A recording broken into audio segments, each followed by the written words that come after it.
Hi, and welcome to the DigiWealth series on common investment mistakes. So today I want to deal with what I think is the biggest mistake that people make. They think I do not have enough to invest globally to build wealth.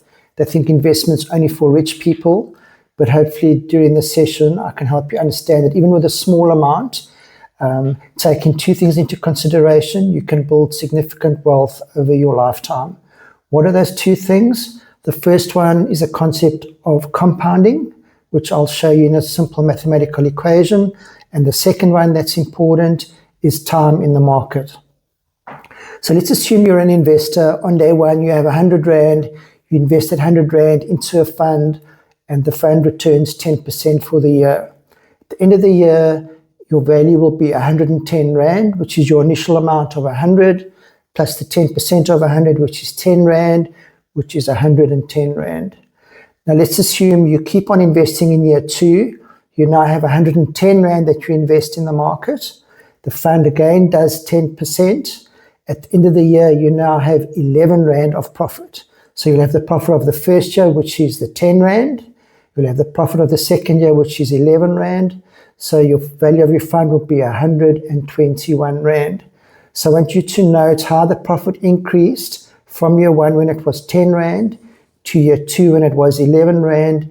And all you did was stay in the market and understood the value of compounding.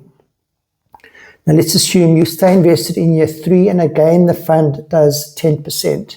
You now have 121 Rand that you've invested.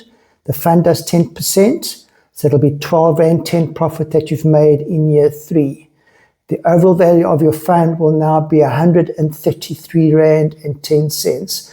And that's the amazing value of compounding. How do we get to that number? You had your 100 Rand that you invested initially. You did your 10 Rand profit in year one. You did your 11 Rand profit in year two.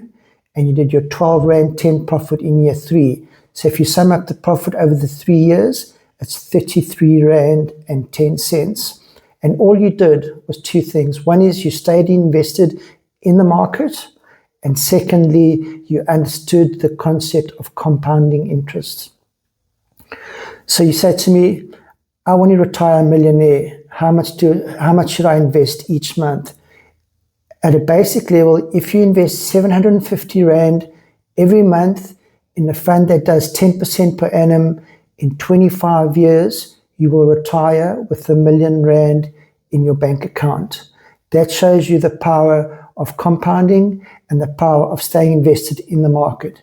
And you can